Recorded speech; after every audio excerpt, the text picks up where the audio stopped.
live and direct from the Golden State. It's intelligent talk media, the Denise Gary Show. Now, here's Denise Gary. Welcome, ladies and gentlemen, to the Denise Gary Show, and happy Valentine's to every man, woman, and child out there. I want to wish you all a happy Valentine's Day. It was so interesting because when I get up in the morning before going to work, I like to, of course, go into my office and just check to see what's going on around the world. And one of the things that came to my attention, I just have to share it with you. In the country of Qatar, when I was going to grad school, we called it Qatar. But anyway, I notice now the media uses Qatar, that's Qatar. In a Qatari newspaper, it says, "Kill Valentine's Day." So I wanted you to know, and by the way, you can read the article because it's been translated for you into the English at the Middle East Media Research Institute. And the abbreviated form is MEMRI, MEMRI, the Middle East Media Research Institute. Anyway, it came out today, February 14th. It says, on the occasion of Valentine's Day, the Qatari government, so Qatar, the government in Qatar, of course, controls the media. You know, there is no free speech except in Israel. Israel is the only Middle Eastern democracy where there's equality and freedom of religion and speech and press. So this is a government-sponsored, government-controlled paper, and there was an article titled "Kill Valentine's Day" by a female journalist, and I thought it was interesting. She said, Qataris celebrate some Christian holidays, such as Valentine's Day, and adopt Western customs and norms. And she said to the people of Qatar, she states that she's recalling them to the days of chastity when all women wore long black abayas and lowered their gaze when a man passed by, and men lowered their gaze when a woman passed by.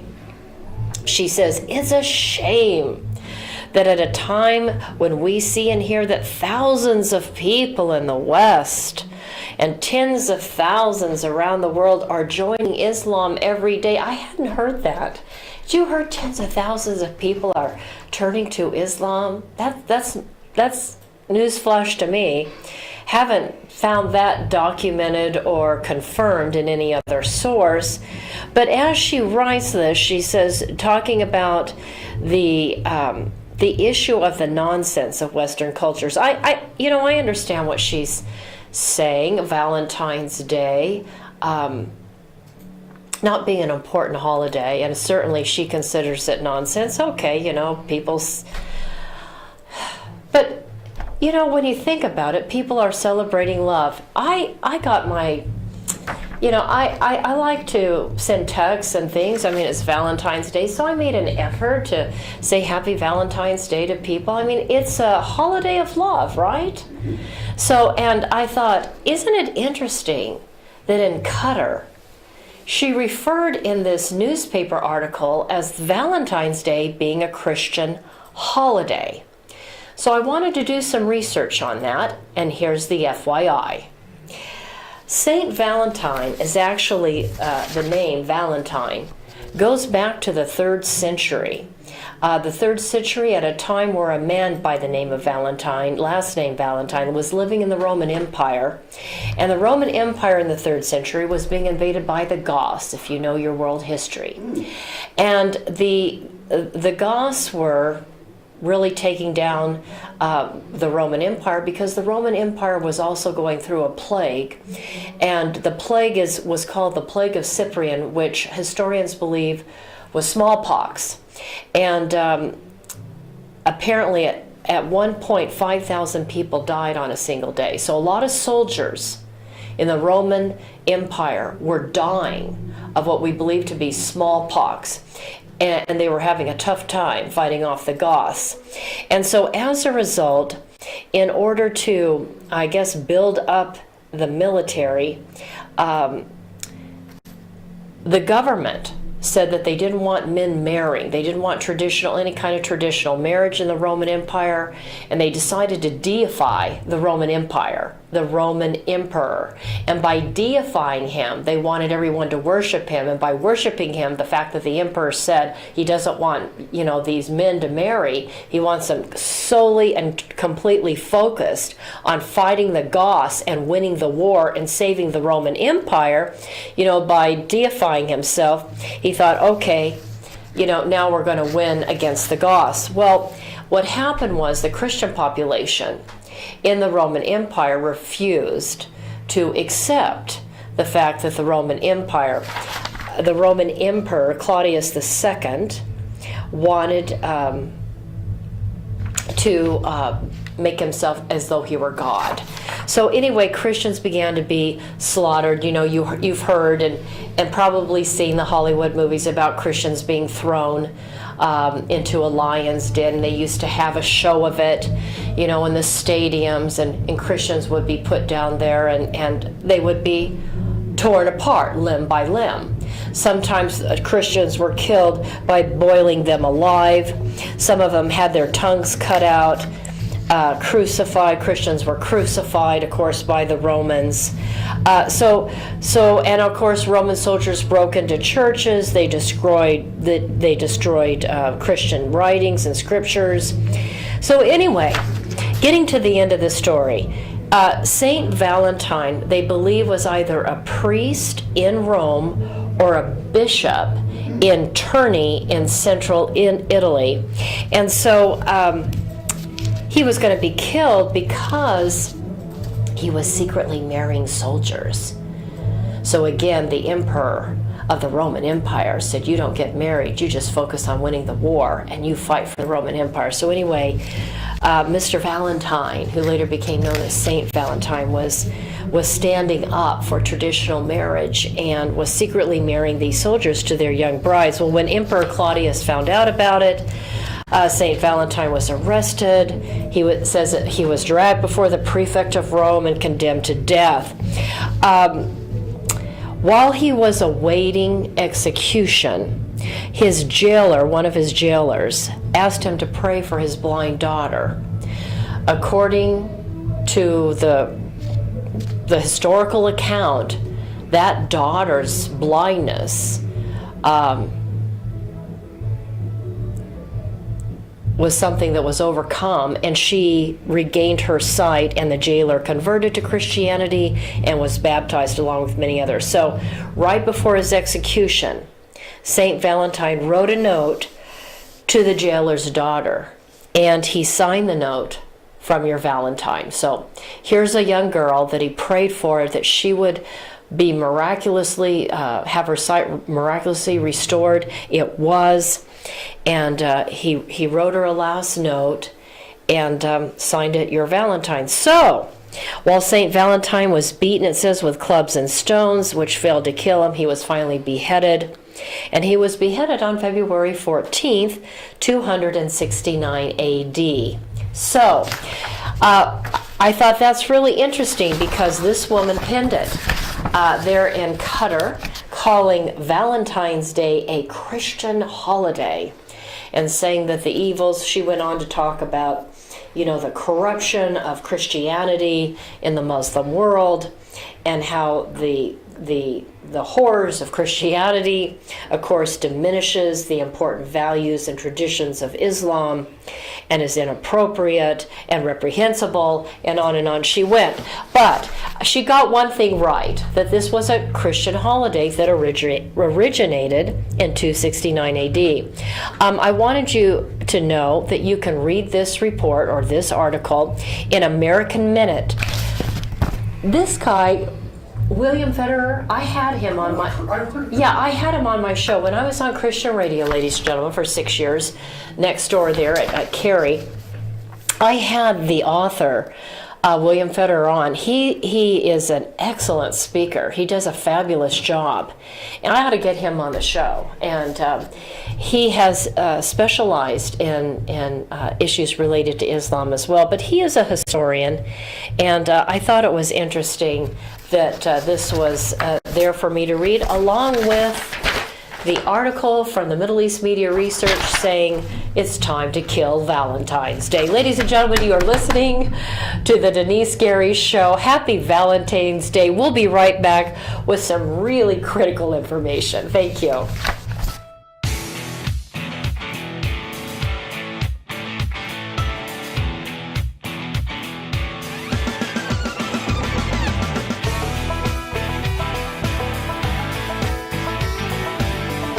I want to tell you about a place I love to go, Frugatti's Italian Restaurant. Very few locations here provide seating outside in front of a fabulous water fountain with an atmosphere that is reminiscent to me of eating outdoors in Venice. This is real Italian food by real Italians. And what makes it even more so is owner Ralph Frugoletti, who nearly a quarter century ago brought a wood fire oven from Milan, Italy to make, like his mother, fresh homemade bread and pizzas. Moreover, Frugatti's Restaurant offers you not only the very best in Southern Italian cooking, even importing the finest ingredients for authentic Italian food, including a fitness menu. After all, Ralph has represented the United States and Italy, competing in the Master Championship Games. He knows all the right food for good fitness, so check out the menu. After today's broadcast, run over to Frugatti's Italian Restaurant and Catering at 600 Coffee Road here in Bakersfield. And after a Friday, Saturday, or Sunday service, stop into Frugatti's for a great lunch. I'll see you there, and tell Mr. Ralph Frugoletti that Denise sent you. Salute. Buon appetito. Ladies and gentlemen, I'm so thrilled I've got the owner of Sculpt 365 Fitness here with me today, Craig Jansen, Navy veteran. Craig, tell the audience out there why everybody in town needs to come up over here and join. Well, Sculpt 365 is a 24-hour club, so we never close, unlike a lot of other clubs here in town. Additionally, our club is always super clean, and one of the things that you're going to find here is a different environment where we strive to give you a VIP experience here. So we want to get to know you, we want to know your story, we want to know about you and how we can help you succeed and meet all of your fitness goals. Wonderful. Ladies and gentlemen, come on down to Sculpt 365 Fitness. You're located right here on Brim Hall. Tell us your other locations. We have another location up in Tehachapi. And then our third location here in town is also located over on Chester and Columbus in the Food Mac Shopping Center. Thank you so much, Craig. You have a wonderful day. You too. Thank you. I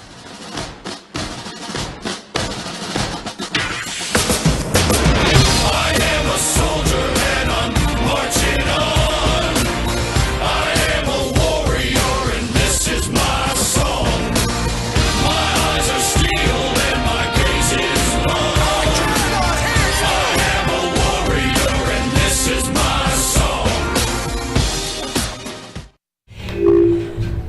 Happy Valentine's Day, Craig Jansen at Sculpt 365 Fitness. Ladies and gentlemen, Craig Jansen, a Navy veteran that fought during the Gulf War, 661-679-7116, 679-7116. And no, we're not airing this show from a bar tonight. This show, I just noticed that the music got turned up. It was louder. You know, this studio that I'm working out of is, graciously allowed to me.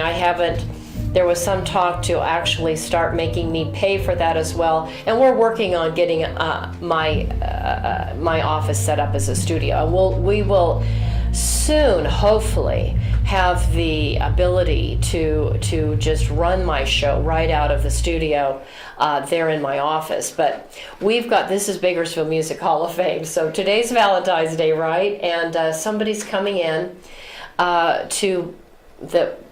to play Neil Diamond music, right? And he sounds like Neil Diamond, and he's playing Neil Diamond music. I don't know who the artist is, but I guess if you want to come, I don't know if there's tickets still available here at Bakersfield Music Hall of Fame or if they've sold out or what. But happy Valentine's Day.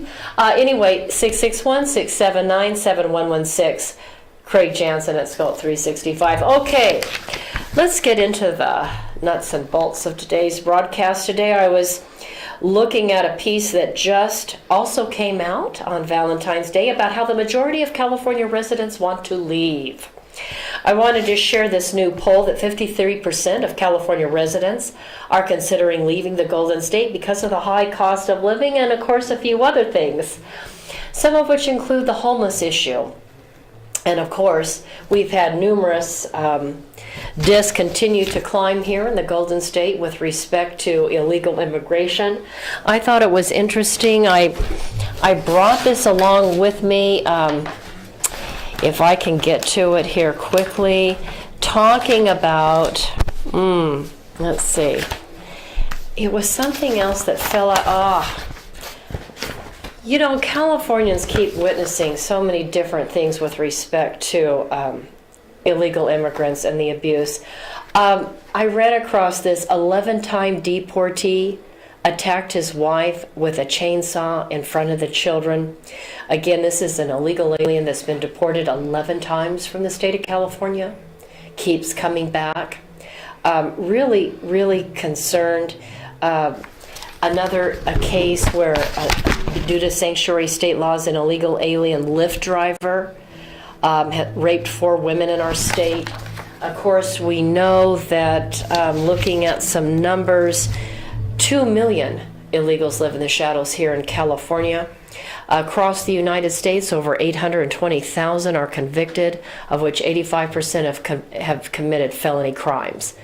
I mean, serious felony crimes, including some very serious misdemeanors. Ronald Singh was just murdered at Christmas. Angel moms, some of whom are from California, went to speak to Nancy Pelosi. I believe it happened either yesterday or today. It may have happened today on Valentine's Day. I understand Nancy Pelosi's office called the police, the Capitol Police, I understand, and had them escorted from her office. This is a public servant being paid by public taxpayer dollars, and she has the widows, mothers that have lost their sons or daughters. I think of Kate Steinle and how destroyed that father and family were. You know, you think about these families that have been just nearly destroyed from the lack of this Democratic Party not taking seriously this issue with respect to crimes committed by illegal aliens. And I'm not saying the majority, but nevertheless, even if it's 5%, doesn't that speak to the issue that there may be a crisis? I mean, let's hope there wouldn't be more murders here in the state of California and across the United States. But when you think about gangs, Hispanic gangs, when you think about MS-13, when you think about people that have been arrested for felony charges and are sitting in our prison systems, and our taxpayer dollars are paying for them to rot there in jail. I mean, we have to pay for their medical costs, their food, their uniforms, their housing, everything. It's just incredible to me. And I want you to hear, just as a little reminder, share out this broadcast. But when you read something, when I look at an article that says the majority of California residents want to leave, and that number, according to this poll that was put out by the Edelman Intelligence poll, it's the Trust Barometer poll by Edelman Intelligence. So it was the Trust Barometer poll by Edelman Intelligence suggesting that between January 4th and January 20th, 1,500 California residents were polled, and 53% of them have Googled to ask Google if they should move from the state of California. What is the question they put in there? Should I move? Californians are asking Google, should I move? As more and more people want to exit California. Let's play what the governor of the state of California says to these angel moms and dads, these angel families that went to see Nancy Pelosi, and I have no doubt have knocked on Governor Gavin Newsom's door to say, get illegal immigration under control. Let's listen to our governor. Border emergency is nothing more than a manufactured crisis, and California will not be part of this political theater. Ladies and gentlemen, okay, I wanted to mention too, was looking for it, typhus epidemic spreads in Los Angeles. How many of you have heard that? A typhus epidemic, it says, is spreading throughout the Los Angeles area. It's moved beyond the homeless population, according to NBC News affiliate KNBC4 in Los Angeles. They reported it out. It's an outbreak of flea-borne typhus that's begun in the downtown Los Angeles area. And it's really sad because people all over the city, in fact, the deputy city attorney, Liz Greenwood, again, the deputy city attorney for Los Angeles, Liz Greenwood, a veteran prosecutor, has now been diagnosed with typhus after experiencing high fevers and excruciating headaches. She believes she contacted typhus from fleas in her office at City Hall in East Los Angeles. Typhus in the city of Los Angeles in City Hall. Incredible to me.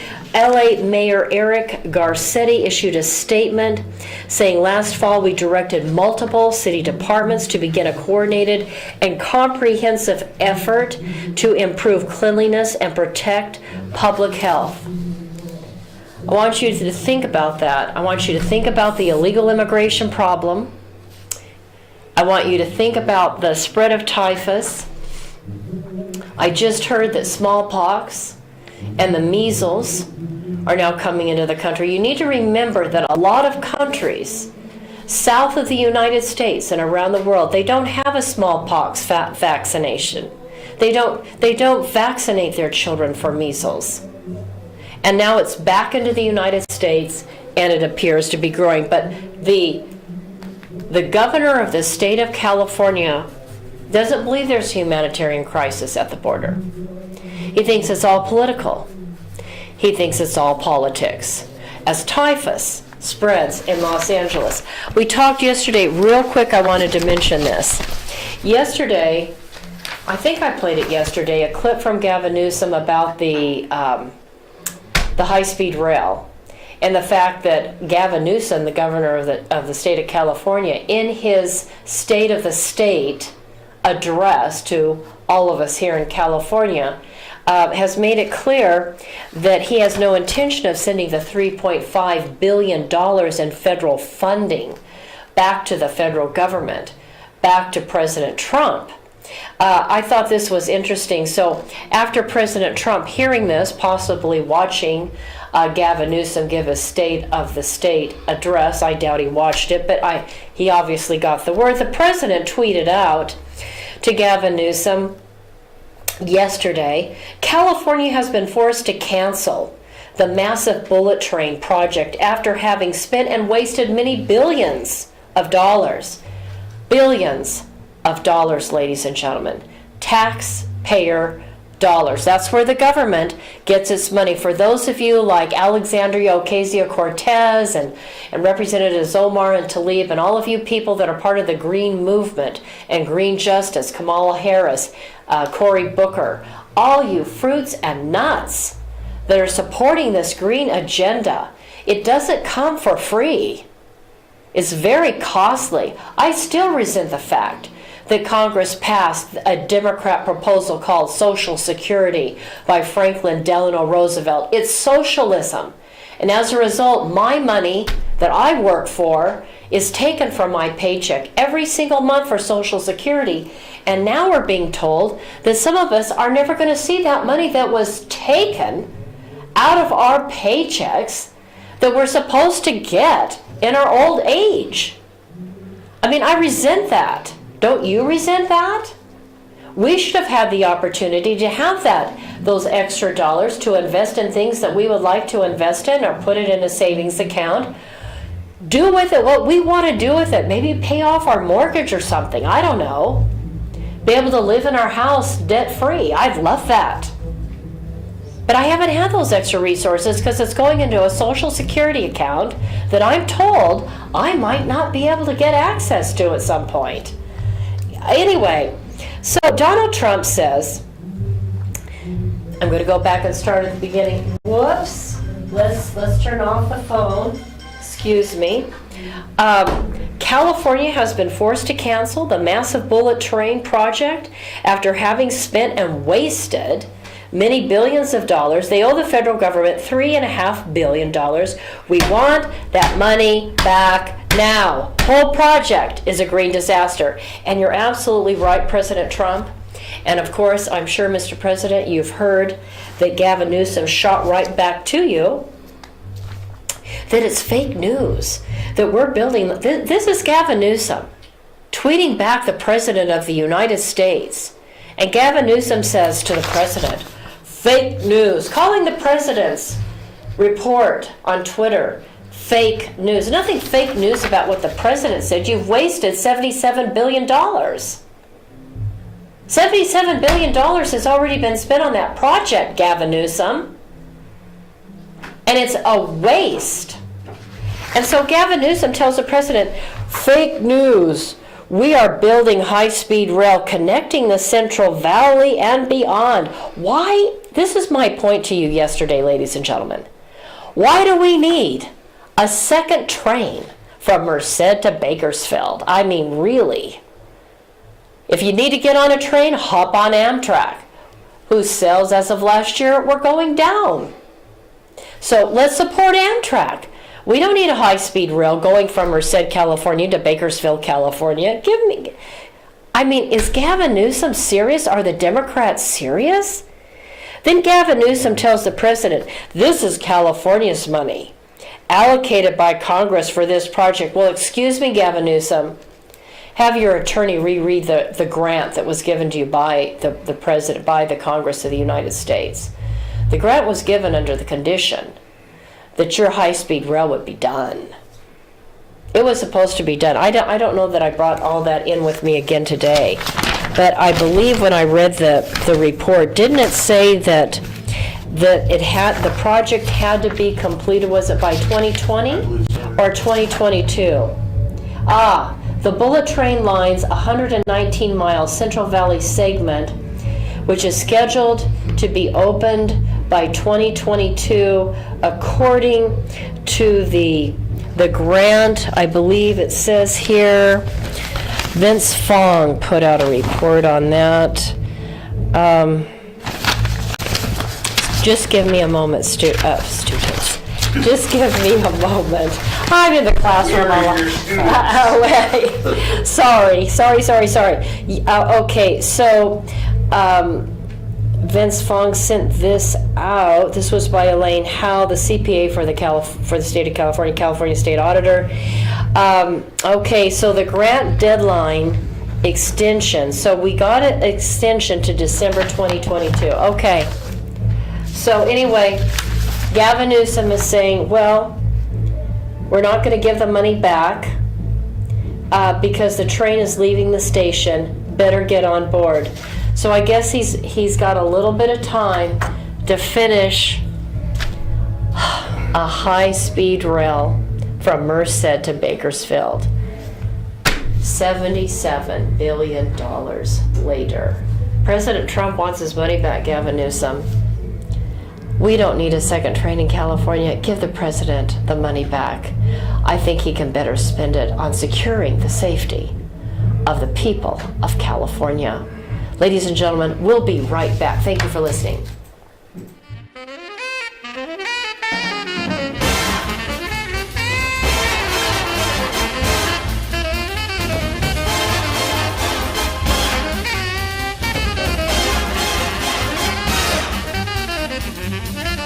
Trump has correctly stated that economic security is national security. And in the Tehachapi Mountains of Kern County resides a United States defense contractor, Anti-Semite Products. Here is the Silicon Valley of the aerospace industry, right here in East Kern. Anti-Semite Products is a forward-leaning manufacturer and distributor of hardware sold to major defense and aerospace companies. We're talking about Boeing, Lockheed Martin, United Technologies, Northrop Grumman, Raytheon General Electric, and on the list goes, as well as to every United States ally worldwide, including Israel, America's most important strategic ally in the Middle East. And for everything that flies, Anti-Semite Products is providing the parts. And with me today is the president of Anti-Semite Products, Scott Baker. Hi, Scott. How you doing? Scott, tell us why you believe this corner of Kern County is the hub of the aerospace industry. Well, this portion of Southern California here out in the Antelope Valley, it contains, some of the most cutting edge technology going on in aviation today. We have some of the UCAS programs with unmanned technologies going on. We have Edwards Air Force Base out here who's doing continual testing in their area. We have the Naval Weapons Station up there at China Lake doing some fantastic cutting edge stuff, cruise missile technology, and those things are going on. We have Scale Composites locally doing a lot of composite technology, which is new. We have SpaceX, which is a private one putting a private entity putting things into space now. This area is the growth center for aviation's future, and this is the area I think that as a nation we need to be concentrating some of our effort and taking this technology. And as we all know, with the space program from Apollo years ago, out of these technologies, we the private sector are going to reap some of the benefits of that. Thank you, Scott. Ladies and gentlemen, Scott Baker, president of Anti-Semite Products.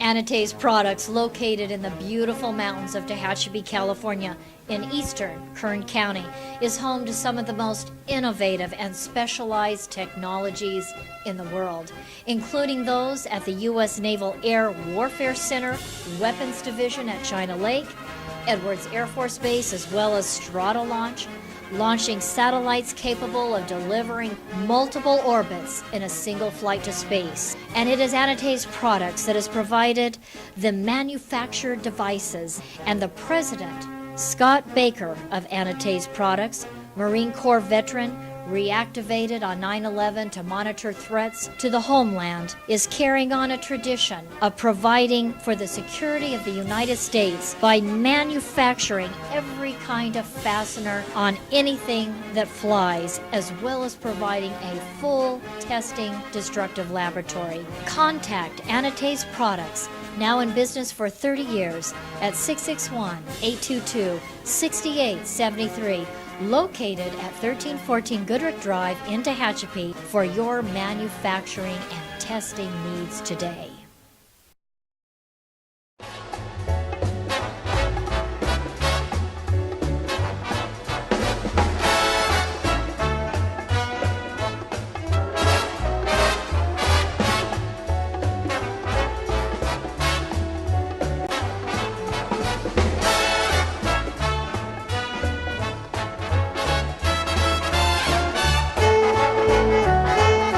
Ladies and gentlemen, I don't have time to go into all of it today, but I wanted to mention to you that in addition to Representative Ilhan Omar, the Democrat from Minnesota, and her fellow freshman Congresswoman Rashida Tlaib, not only have they continued to make anti-Semitic statements, but I just found out today that Representative Omar has called for an end to all funding for the U.S. Department of Homeland Security. In addition to that, there's new information out that apparently she may have married her brother in order to get citizenship. So apparently there have been calls now made. This is an Associated Press article that it believes her past number of marriages are of some concern. Apparently, she has not married in the traditional sense as we know it, but has had, which is not recognized by the United States. And according to the AP, the Associated Press report, one of the prior husbands that she had her and other wives. And of course, as you know, in Islam, and certainly in countries like Somalia, men can have 4 wives, which then would make her guilty of polygamy, which is a federal crime here in the United States. And we're not sure how that divorce was settled, because she said that she divorced in the traditional Muslim way. Well, a Muslim man can look at a woman and say, I divorce you 3 times, and they can be divorced. So there's some uncertainty here actually about her marital status, if she indeed married her brother in order to obtain U.S. citizenship. Again, this is a report by the Associated Press called Minnesota House Hopeful Calls Marriage Fraud Claims Lies. Anyway, wanted to mention that. Again, I wanted to point out that in addition to her hosting an individual who is called Israel Jewish ISIS, and it supports, along with Rashida Tlaib, Hezbollah, which is the Party of God backed by Iran, who has accused the Venezuelan envoy of the United States of America, Elliot Abrams, of being a liar and dishonest, and somebody that we couldn't believe, as he testified or tried to before the House Foreign Relations Committee. Remember, this young freshman representative, Muslim Islamist, who supports terrorism, was questioning our special envoy to Venezuela, Elliot Abrams, who served in the government of the United States for several years, dating all the way back to Ronald Reagan. And she had the audacity, I showed the clip yesterday, she had the audacity to say that anything that Elliot Abrams would say should not be believed, because apparently there were 2 misdemeanor counts that he, I guess, was accused of. He was charged with 2 misdemeanor counts during the Iran-Contra deal. 2 misdemeanor counts in which he was accused of withholding information from a congressional committee. So, how many people withhold information from congressional committees? Anyway, she suggested, and of course everybody that listened to her thought that Elliot Abrams had committed some felony crime.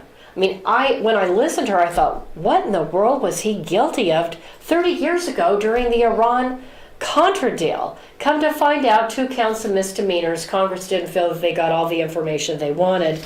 Anyway, interesting. I want you to call 2 people, House Speaker Nancy Pelosi and Majority Leader Steny Hoyer.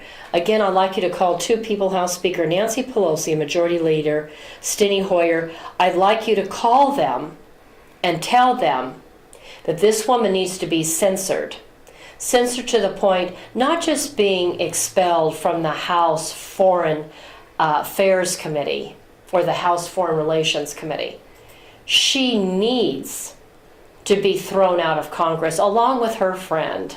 I mean, they run together, AOC, Tlaib, and Omar. And I know Como isn't too pleased with Ocasio-Cortez. I mean, apparently because of the things that she's done in New York, Amazon has backed out of the deal and doesn't appreciate the fact that her green justice and her green program is making it difficult for them. Alexandria Ocasio-Cortez, anything is possible. Today was the day a group of dedicated everyday New Yorkers and their neighbors defeated Amazon's corporate greed, its worker exploitation, and the power of the richest man in the world. Amazon cancels plan to come to New York. After much thought and deliberation, we've decided not to move forward with our plan, says Amazon. Yes, Amazon was going to put their headquarters there, and the governor of New York is a little bit upset because that would, of course, help the economy there in New York, provided a lot of jobs, and created a greater taxpayer base for all their green agenda. But Alexandria Cortez didn't get that.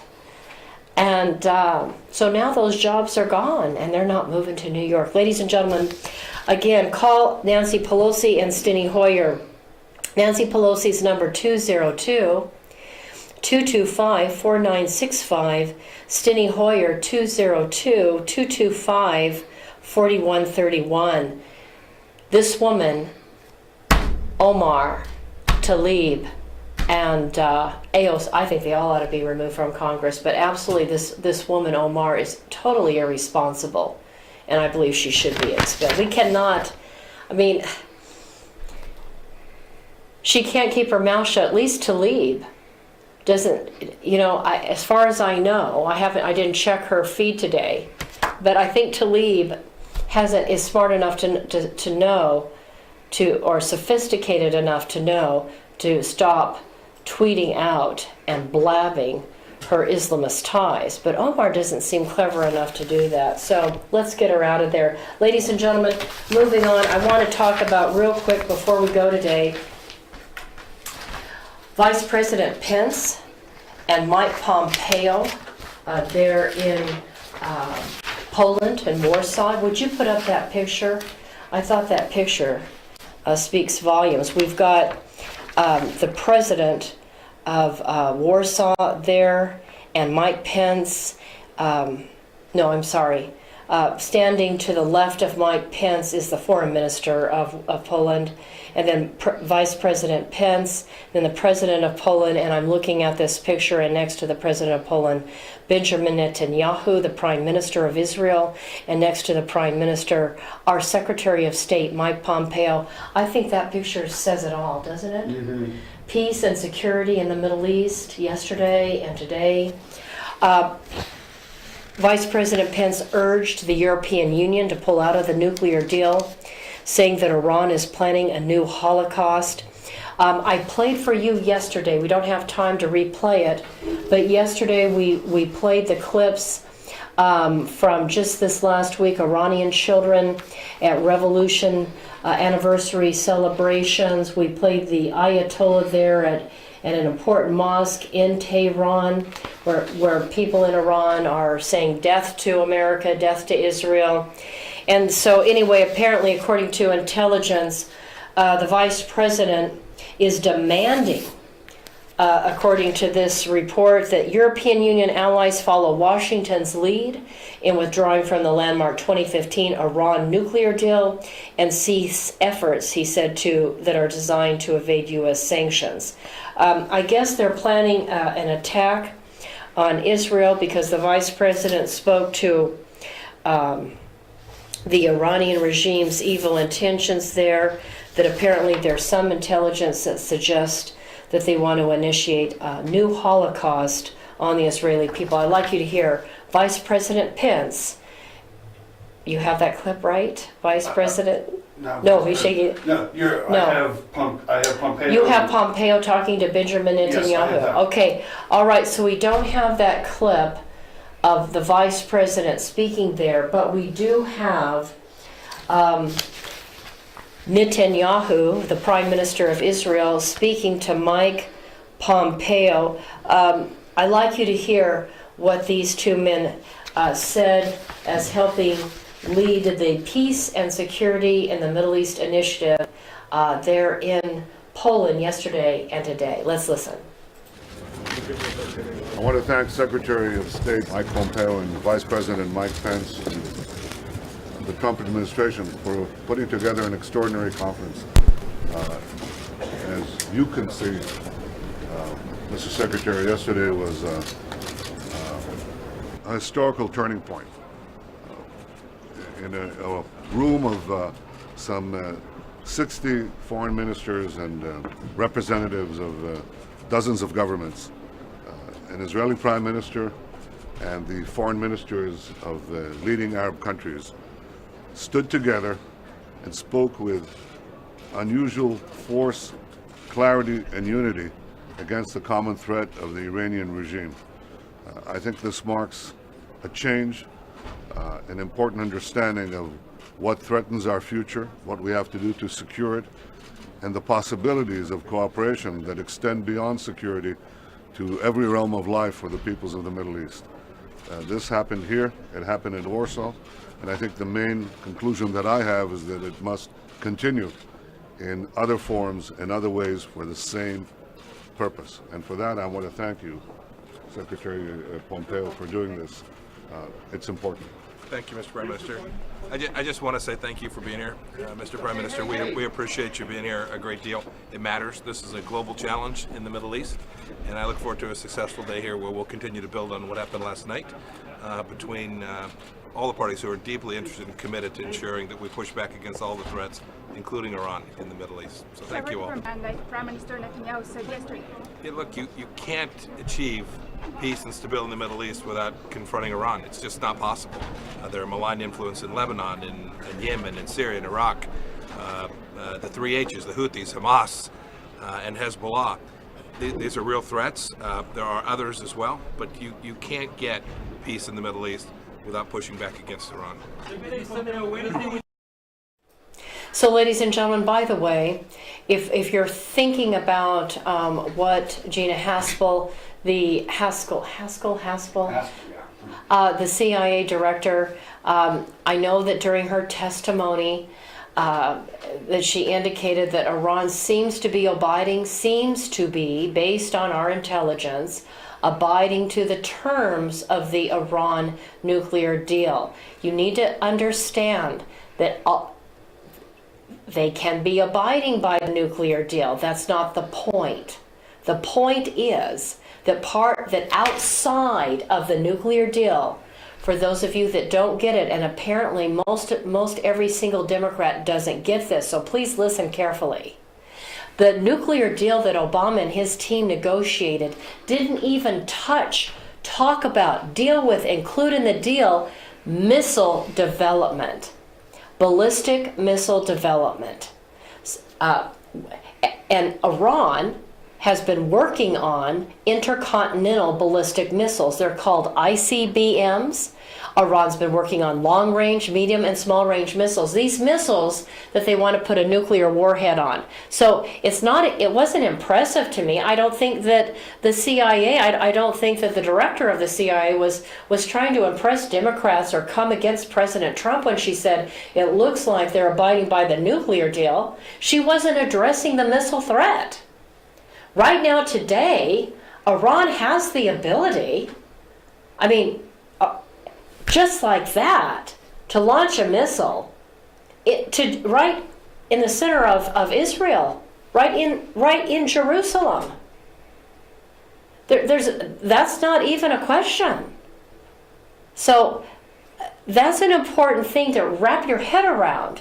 And so when Vice President Pence, and I'm sorry we didn't have that clip for you, says that Iran's threatening a Holocaust on Israel, you have to understand, Israel's smaller than New Jersey. You launch some missiles in Israel's direction, yes. I also know about their anti-missile defense system, and that's great. But based on history, it sometimes doesn't get every single missile 100% all the time. Because Hamas, backed by Iran in the Gaza Strip, those Palestinians send in missiles all the time. And they don't always catch every single one and blow it up in the atmosphere. Okay? So, when Democrats say, roll their eyes and say, oh, the Republicans are fear-mongering again. Republicans aren't fear-mongering. The Prime Minister of Israel isn't fear-mongering. Because Iran, using Hezbollah in Lebanon, has over, I don't know, there's, from intelligence reports, there's over 1,000 missiles right in Lebanon aimed at Israel. You bet Iran could bring down a Holocaust on Israel. But anyway, I thought it was so thoughtful that Mike Pompeo thanked the Prime Minister for coming. Israel is facing so many threats right now, and the fact that when your country is under siege and you leave it to go for a summit, it's difficult, especially when you know that those countries there, like European Union nation states, are not supporting the U.S. in the sanctions against Iran, which just allows Iran to work on its nuclear program or not, to build missiles that would bring that in effect are weapons of mass destruction, that allows Iran to fund Islamic terrorism around the globe and throughout the Middle East, and to fund all their little pet projects that bring death and destruction to Americans and our allies overseas. So it's important to understand that, you know, I'm sure it was very hard for the Prime Minister of Israel to have to try to talk once again to all the European Union leaders and heads of state, and to see all of the Arab leaders. So think about that.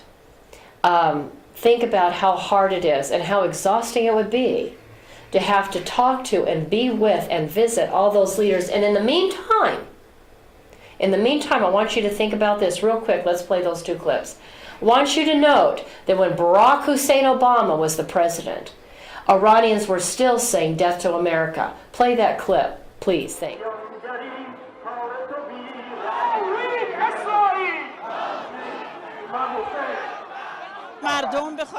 People will not stop feeling animosity towards the American government just because we've accepted the nuclear agreement. People are showing their hostility towards global arrogance, and they're doing so with more force than ever. And ladies and gentlemen, listen to this. Now, here are Iranians still saying, screaming, yelling, chanting, death to America. And this is after President Trump's been elected. So whether you have the Iran nuclear deal or not, Iranians and the government that gets those Iranians and tells those Iranians and how evil America and Israel and Europe is, they're still chanting death to America. Play the clip after President Trump was elected.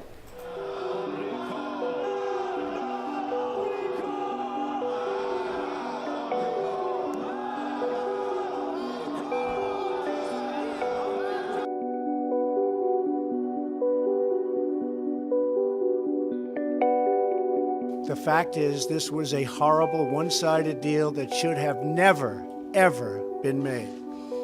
It didn't bring calm, it didn't bring peace, and it never will. Ladies and gentlemen, I don't know, that second clip wasn't exactly what I wanted to show you, but I'm telling you there are tens of thousands of people that stand in the streets of the country of Iran in various cities and locales. And they're chanting death to America. They did it during Obama's administration, and they've done it during Trump's administration. They did it during the Bush administration. They've been doing it since the Islamic Revolution in 1979, where the Ayatollah Khomeini said, we want to spread Islam from one end of the earth to the other. That's the goal. And so it's death to America, considered a Judeo-Christian country, and death to Israel, a Jewish country. Ladies and gentlemen, we've got to wrap it up. I want to thank you so much for listening to this broadcast. I pray and hope that you'll share this information out and support my efforts. I am an unpaid independent broadcaster, and I pay the salary of my producer and pay the costs to run this show each and every day. And I hope that you will help me.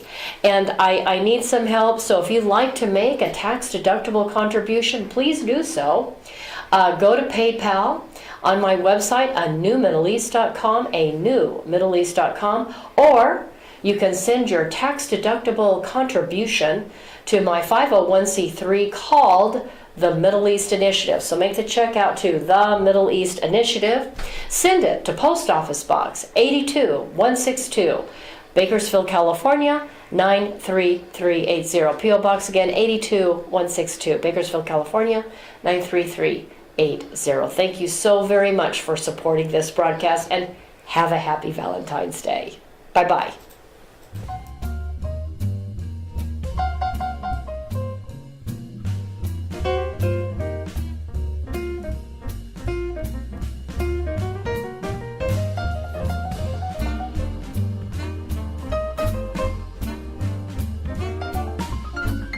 Thank you for listening to The Denise Gary Show. Intelligent, Talk Media.